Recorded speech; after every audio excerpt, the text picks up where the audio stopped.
کہ جس کے سبب ان کے لیے فلاح قرار دی گئی ہے۔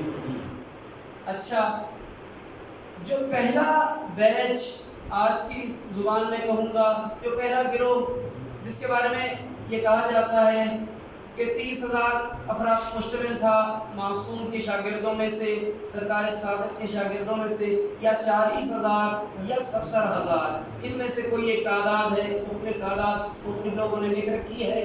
لہٰذا جو پہلا بیچ نکلا، ان لوگوں نے جو پیغام پہنچایا وہ پیغام توحید تھا، پیغام رسالت تھا، پیغام ولایت تھا۔ لیکن کیا وہ پیغام صرف زبان سے پہنچایا؟ تو اس کا جواب یقیناً نفی میں ہے۔ انہوں نے وہ پیغام اپنے مکمل اعضاء و جواہرے کو گواہ بنا کر پہنچایا۔ اور گواہ کیسے بنایا جاتا ہے؟ جب اعضاء و جواہرے ساتھ شامل ہو جائیں کسی پیغام پہنچانے۔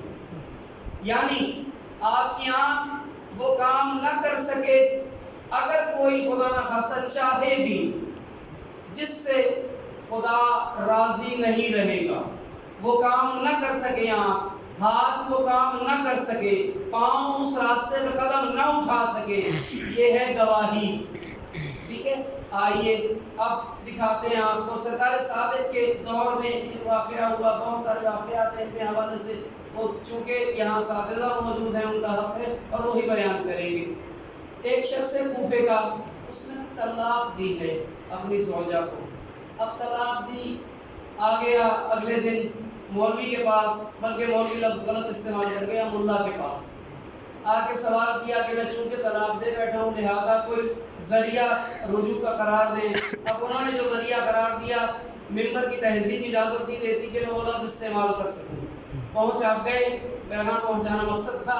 اچھا، اب بہت مشکل ہوئی، وہ زور دیتا رہا، وہ کہتا رہا، لیکن کوئی بات بن نہیں سکی۔ یہاں ایک جملہ معترضہ کے طور پہ آپ کے خدمت میں ہدیہ کروں کہ ایک شخص اسی طرح کی کیفیت کا شکار ہوا، وہ بھی مولوی کے پاس گیا، ملا کے پاس پہنچا، تو اس نے بھی وہی جواب دیا جو وہاں جواب دیا گیا تھا۔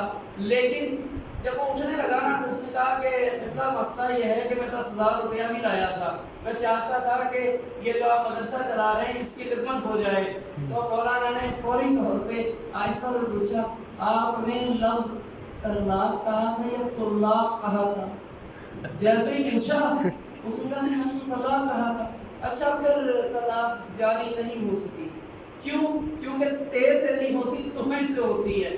تو ان کے ہاں یہ مسائل بہرحال موجود ہیں۔ اچھا، وہ پریشان، اس نے کسی نے بتایا کہ دیکھو تم جن کے دروازے پہ جا رہے ہو ان کے ہاں اس کا یہی حل ہے، میں ایک راستہ جانتا ہوں، اگر تم اس راستے پہ سفر کرو تو تمہیں اس کا کوئی حقیقی حل مل جائے گا۔ اب وہ پوچھتا ہے کہ وہ کیا ہے؟ اس نے کہا کہ میں جانتا ہوں سرکار صادق علیہ السلام کا دروازہ۔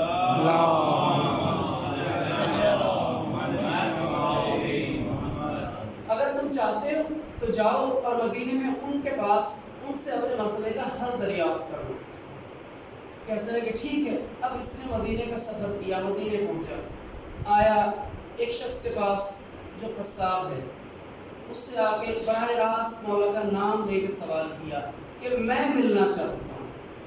جیسے اس نے سنا نا، اس نے ان پہ ہاتھ رکھ دیا۔ کہاں سے آئے ہو؟ کوفے سے۔ کیا کام ہے؟ یہ مسئلہ ہے۔ اچھا، وہاں سے اٹھایا، شہر سے باہر لے گیا، جا کے کہتا ہے دیکھو میں تمہیں باہر اس لیے لے کے آیا ہوں کہ تمہارا تعلق بھی کوفے سے ہے اور میں بھی کوفے کا رہنے والا ہوں، یہاں تجارت کی غرض سے موجود ہوں، یہاں اپنی کام کے سبب آیا ہوا ہوں، لیکن چونکہ سرکار صادق کو نظر بند کر رکھا ہے، گھر میں قید کر رکھا ہے حکومت وقت نے، اور جو بھی کوئی شخص اس شہر میں مولا کا نام لیتا ہے اس کے قتل کا حکم ہے، لہٰذا بہتری اسی میں ہے کہ پلٹ جاؤ۔ اب جب اس نے یہ سنا نا کہ بہتری اس میں ہے کہ پلٹ جاؤ، قتل کا حکم ہے، کہتا ہے کہ نہیں، اب تو واجب ہو گیا، اب مل کے جاؤں گا۔ اب یہ آیا، سارا دن کوشش کرتا رہا، راستے دیکھتا رہا، گلیاں چھانتا رہا، راستہ نہ ملا۔ ایک دن گزر گیا، دوسرے دن بھی اس نے راستے دیکھنے کی کوشش کی، کسی راستہ نہ ملا، دن گزر گیا۔ تیسرا دن جب شروع ہوا نا، اب یہ پریشان ہوا کہ راستے تمام ایسے ہیں، راستے بند بھی ہیں، فوج بھی موجود ہے، मैं कहाँ जाऊँगा, मैं किस तरीके से मिलूँगा। ये मदीने से बाहर निकला, आके एक जगह बैठ गया, मौला मिलना चाहता हूँ, जितनी कोशिश 2 दिन कर सकता था वो करके देख ली, अगर आप मुनासिब समझे और इज़्न दे तो मैं आपकी ज़ियारत करूँ। ये बात कर रहा है। अभी ये बात इसकी मुकम्मल नहीं हुई इसके अंदर कि इसने दूर से एक सब्ज़ी वाला आता देखा। वो करीब आया, आके कहता है कि ए मुसाफिर है पे खुदा, तू यहाँ क्यों बैठा है शहर से बाहर? कि नहीं, मैं तो वैसे ही किसी काम से बैठा था, तुम क्या लेने जाते हो? उसने कहा ये सब्ज़ी है, मैं ये बेचने जा रहा हूँ। उसने कहा ये तुम कहाँ कहाँ बेचते हो?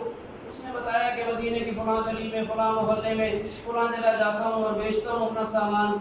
उसने कहा अच्छा ये बताओ क्या मोहल्ला बनो हाशिम में भी जाते हो? कहता है हाँ जाता हूँ। तुम्हें को रोकता नहीं? उसने कहा नहीं, क्यों नहीं रोकता? क्यों तुम्हें रोकते क्यों नहीं?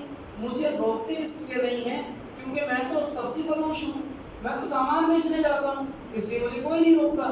अच्छा ये बताओ कि अगर मैं तुमसे ये सब्ज़ी खरीदना चाहूँ तो बेच दोगे? उसने कहा बेच दूंगा। अब उसने वो तमाम सब्ज़ी उससे ख़रीद ली, सिर्फ सब्ज़ी नहीं खरीदी ऐसा, उसने उसका लिबास भी खरीद लिया जो कि फटा हुआ था, जो कि जगह जगह से उधड़ा हुआ था। लिबास खरीद के वो पहन लिया, अपना कीमती लिबास उसे दे दिया, दे के खुद लिबास पहन के सब्ज़ी का टोकरा सर पे उठाया और शहर में फिर वापस आ गया। अब चलते चलते ये उस गली में आया जहाँ सरकार सादिक का घर है। मुतवज्जे रहिएगा, ये आया, करीब आया, जैसे घर गए तो सिपाहियों ने सवाल किया कि तू कौन है, तू यहाँ क्या लेने आया? कि मैं तो सब्ज़ी फरोश हूँ, मैं तो सब्ज़ी बेचने आया हूँ।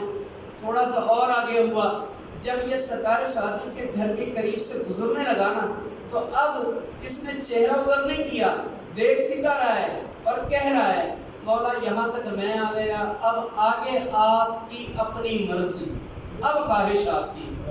अब ये क्रॉस करने लगा था, घर से चंद कदम उठने लगे थे, यकदम दरवाजा खुला और मौला का नौकर बाहर आया, सब्जी फरोश इधर आ।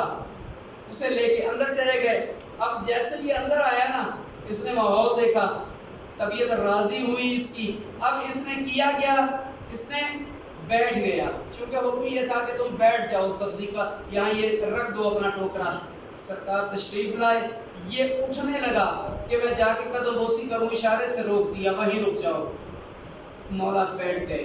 अब जैसे ही मौला बैठे ना, इसने सलाम किया, मौला ने सलाम का जवाब दे के कहा अब्द खुदा तेरी तलाक वाक़ई नहीं हुई। ये परेशान होकर कहते हैं मौला सवाल तो मैंने किया ही नहीं। मौला फरमाते हैं हम तुम्हारे सवाल करने के पाबंद नहीं, हम जवाब जानते हैं।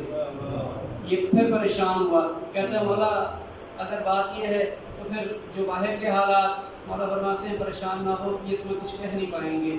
अब जब ये बात हुई ना, तो इसने जोर से बेख्तियारी में इसके मुंह से निकला या अली, इधर इसके मुंह से निकलना था और उधर से अंदर वो फौजी आ गए, वो सिपाही आ गए, उन्होंने तलवारें रख ली कि हाँ ये शिया था अली का, ये चाहने वाला था इस खानदान का, ये रूप बदल के आ गया, हमसे गलती हुई, हम इसे आने दिया, हमने इसे ये बाहर लेके गए। लेकिन चूंकि हुक्म मासूम का ये था, फरमान ये था कि तुम्हें ये कह कुछ कर सकेंगे, तुम बच जाओगे, ये चला गया। बात ये है कि आज भी इस ज़माने में भी, आज 1400 साल गुजरने के बावजूद भी हमारे हुज्जत, हमारे ज़माने का मालिक, हमारे ज़माने का मौला मौजूद है। सिर्फ बात इतनी है, हम में तड़प कितनी है, हम रब्त में कितने हैं, हम किस अंदाज में राब्ता करते हैं, हम किस अंदाज में पुकारते हैं अपने आक़ा मौला को। लिहाजा मुझे कोई मसाइल लंबा नहीं पढ़ना, बहुत है क़िबला का, इंशाअल्लाह वो पढ़ेंगे। मुझे सिर्फ एक जुमला कहना है, अगर तवज्जो हो गई इंशाअल्लाह वज़ू हो जाएगा आंखों का। 18 लाख कम अज़ कम तारीख में लिख रखा है कि ये वाहिद जनाजा है आले मोहम्मद के घर का जिसमें इतने जनाजा पढ़ने वाले शामिल हैं।